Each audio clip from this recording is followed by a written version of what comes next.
네, 이어서 허리 통증에 대한 오해와 진실들을 좀 다뤄보도록 하겠습니다. 오, 네. 먼저는 첫 번째로 주사 치료에 대한 진실에 대해서 살펴보겠는데요. 네. 주로 이제 환자분들이 제 진료실을 찾아오셨을 때 저에게 자주 해왔던 그 질문들을 정리를 해보았습니다. 먼저는 주사 치료, 곧 신경 차단술인데요. 네. 신경 차단술을 하는 바늘을 보여드리겠습니다. 좀 얇아서 카메라에는 잘 안 잡힐 수도 있겠는데요. 보이긴 할 것 같습니다. 이렇게 하면 좀 보이시나요? 네. 2mm, 3mm 정도 되나요?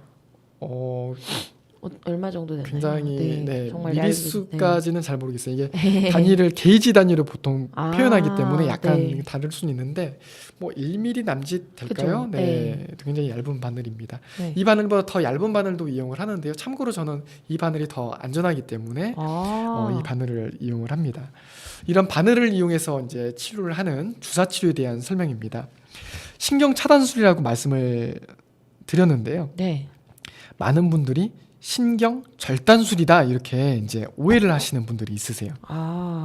아예 절단을 해버린다고 오해하시는 거예요? 그렇죠. 신경 차단술, 신경 절단술 왠지 어감이 비슷하잖아요. 비슷하죠. 네. 절단을 하면 안 되겠죠. 신경을 네. 절단하면 이 신경의 어떤 기능도 떨어지고 아프게 됩니다. 네. 그래서 신경을 절단하는 게 아니고요.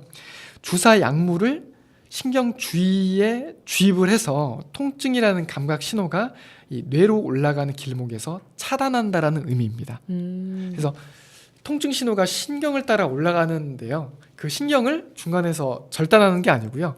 신경을 통해서 올라가는 이 통증 신호를 차단한다라는 의미가 되겠습니다. 그렇게 들으니까 정말 다르네요. 네, 그렇죠. 네. 자, 그래서 신경 차단술의 의미에 대해서 먼저 살펴봤고요. 두 번째로 많이 하시는 질문이 또 주사제로 무슨 약물이 들어가나요? 라고 이제 물어보십니다. 주사제로 들어가는 약물에는 여러 가지가 있겠는데요. 그 중에서 대표적인 4가지 약제에 대해서 말씀을 드리면 국소마취제, 육착 박리제, 그리고 스테로이드, 그리고 생리식염수가 있습니다. 이러한 약물들이 전부 들어가기도 하고 일부만 들어가기도 하는데요. 국소마취제는 이제 마취제죠. 네. 우리가 왜 피부가 찢어졌을 때 이제 꼬맬 때 아프잖아요. 네. 아프기 때문에 마취하는 주사가 바로 국소마취제입니다. 그래서 많은 분들이 마취 효과 사라지면 어차피 아픈 거 아니에요? 라고 이야기를 합니다. 그런데 국소마취제는요. 마취 효과만 있는 게 아니라 여러 가지 이제 양리학적인 효과가 있습니다. 먼저는 신경을 안정화시켜주는 어떤 효과가 있고요. 그리고 염증을 줄여주는 효과가 있고 또 혈액순환을 개선시키는 효과가 있습니다. 혈액순환까지 개선되는 거예요? 네, 그렇습니다. 혈관을 확장을 시켜서 혈액순환이 원활하도록 도와주는 효과가 있습니다. 그래서 국소마취제도 분명히 치료 효과가 있는 약물 중에 하나이다라고 말씀을 드릴 수가 있습니다. 자, 그리고 유착박리제인데요. 유착박리제는 효소제입니다. 일종의 효소제인데 이 유착을 박리한다 해서 이제 유착박리제라는 표현을 쓰는데요. 유착이라는 것은 디스크나 협착이 오래되면 또 수술하고 나서 이 유착이라는 어떤 신경 주변으로 거미줄처럼 늘러붙는 현상이 생기는데요. 아이고. 네, 이런 유착이 된 부분을 이제 효소제로 좀 일부 녹여주는 효과가 있습니다. 그리고 주사 약물을 이 약제와 함께 투여하게 되면 주사 약물의 침투력이 증가를 하게 됩니다. 그리고 부종을 줄이는 효과가 있습니다. 이런 여러 가지 효과가 있기 때문에 이 유착박리제를 사용하게 되는 것입니다. 그리고 그 이름도 유명한 스테로이드제를 쓰게 되는데요. 강력한 염증 치료제다라고 기억을 하시면 되겠습니다. 그리고 생리식염수가 있는데요. 생리식염수는 일종의 주사용수입니다. 그래서 우리가 이제 수액으로도 맞고 있는 이제 어떤 제형이 되겠고요. 이 주사용수로 이제 생리식염수를 쓴다고 말씀을 드렸는데 국소마취제를 원액 그대로 쓰면 마취제니까 힘이 빠져버리겠죠. 네. 그래서 집에 못 가십니다. 다리에 힘이 빠져서 넘어질 수도 있고요. 그래서 원액을 쓰면 안 되고요. 반드시 주사용수로 희석을 해서 사용을 해야 됩니다. 그리고 생리식염수 자체가 염증 물질을 씻어내주는 세척 효과가 있습니다. 이 염증을 희석해주는 그런 세척 효과가 있기 때문에 같이 사용하면 염증 치료에 더욱 도움이 되겠습니다. 그러면은 이런 네 가지 약물이 대표적으로 들어간다는 말씀이신 거죠? 네, 대표적인 약물들이고요. 이 네. 외에도 여러 가지 약물들이 있지만 흔하게 쓰는 약물들은 아닙니다. 네. 자, 그리고 또 세 번째 질문은요. 스테로이드, 일명 뼈주사. 뼈주사도 들어가나요? 라고 이제 물어보시는 분들이 참 많으세요. 그래서 뼈주사 이 얘기를 제가 이제 옥천에 와서 처음 들었거든요. 저도 처음 들었습니다. 아, 네. 그러신가요? 네. 어머님들은 또 아버님들은 많이 알고 계시는 네. 이제 표현인데요. 이제 보통 무릎 관절에 많이 맞는 주사예요. 그래서 뼈 사이에 맞는 주사다 해서 뼈주사라고 불리기도 하고요. 또 뼈가 녹는 주사다 해서 뼈주사라는 표현을 쓰기도 한다고 합니다. 그래서 이 뼈주사, 일명 스테로이드는 부작용이 심각하다. 맞으면 안 된다. 그래서 뼈주사, 곧 스테로이드는 난 안 맞고 싶어요. 이건 꼭 빼주세요라고 요청하시는 분들이 있습니다. 여기에서 좀 오해가 있는 부분인데요. 스테로이드는 1950년에 이 스테로이드를 발견한 과학자들에게 노벨상이 수여가 됩니다. 오. 피디님 제가 뭐라고 그랬죠? 스테로이드를 발견이라고 말씀을 드렸습니다. 네. 발명이 아니라 발견이라고 말씀을 드렸죠. 왜 그랬을까요? 원래 있던 물질이라는 거죠. 그렇죠. 네. 이 뭔가 새로운 약물을 이제 만들어내면 개발했다, 발명했다라는 표현을 쓰는데요. 발견했다는 겁니다. 우리 생명체 내에 이 스테로이드가 있다는 것이고요. 또 우리 인체 내에도 스테로이드가 있다는 겁니다. 우리 몸에서 필요하기 때문에 만들어내는 것이 바로 스테로이드입니다. 그래서 환자분들이 스테로이드는 빼주세요. 제 몸에는 스테로이드가 안 들어갔으면 좋겠어요 라고들 말씀을 하십니다. 그런데 환자분 몸에 스테로이드가 이미 있어요 라고 말씀을 드려요. 네.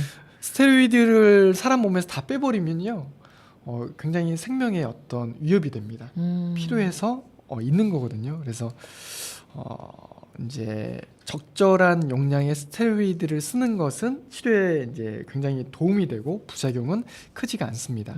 스테로이드는 강력한 항염증 작용이 있고 항알레르기 작용이 있습니다. 그리고 류마티스 질환들, 그리고 천식, 아토피와 같은 자가 면역 질환, 그리고 우리가 정말 팬데믹 상황으로 많은 분들이 고통받았던 이 코로나 치료의 대표적인 치료 약물 중에 하나가 바로 스테로이드입니다. 그래서 스테로이드는 인류에게 없어서는 안 될 정말 중요한 약입니다.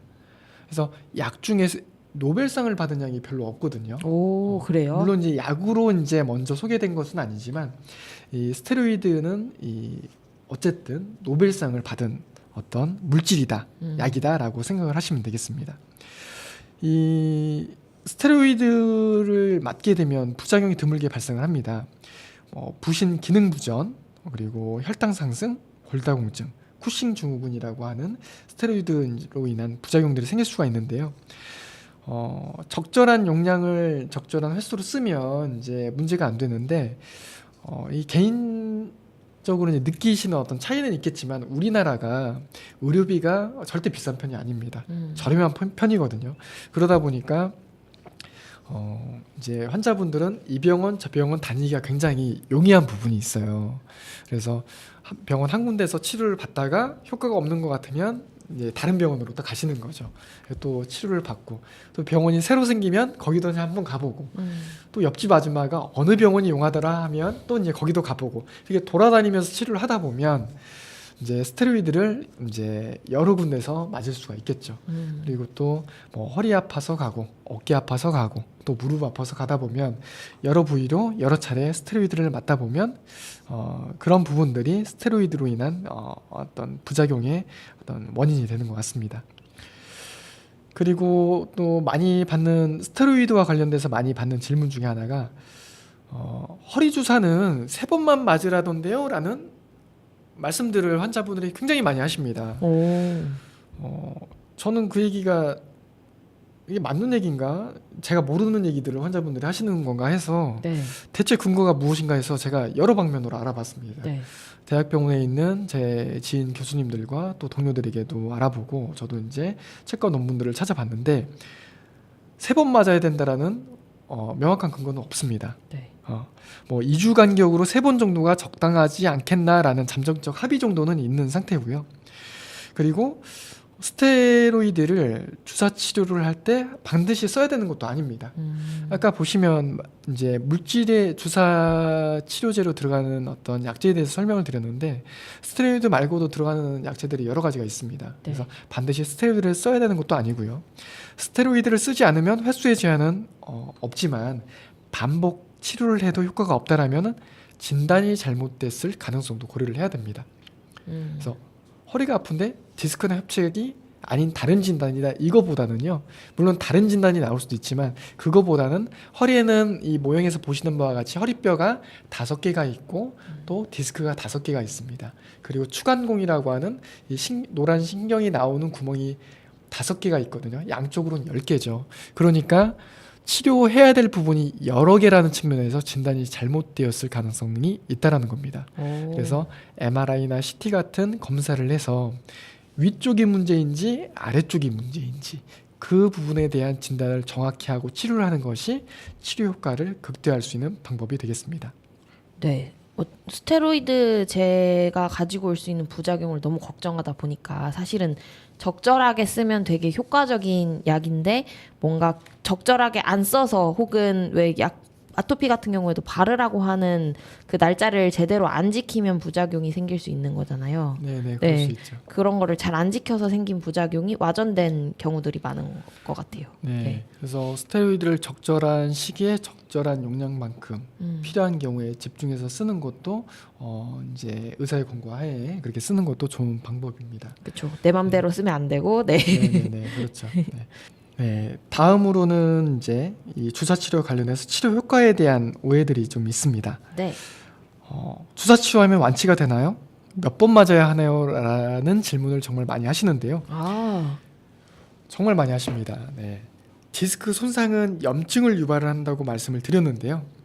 주사나 시술은 염증을 줄이는 효과가 있습니다.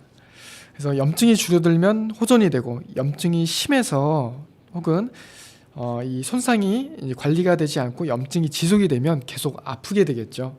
그래서 자세와 생활 습관을 통해서 손상된 디스크가 암으로 갈 수 있도록 이렇게 관리를 하시고 주사 치료와 또 먹는 약 이런 것들을 조절해서 잘 이제 적절하게 처방을 받아서 치료를 하시면 치료의 어떤 효과를 극대화할 수가 있습니다. 그래서 디스크가 이렇게 허리를 구부리거나 하면 손상이 된다고 말씀을 드렸잖아요. 네. 그런데 자세와 생활 습관을 통해서 이렇게 디스크가 붙을 수 있도록 아물 수 있도록 관리를 하시면 염증이 빨리 줄어들겠죠. 그리고 주사 치료와 약물 치료를 하면 또 염증이 이제 지속되는 것을 예방을 해줄 수가 있습니다.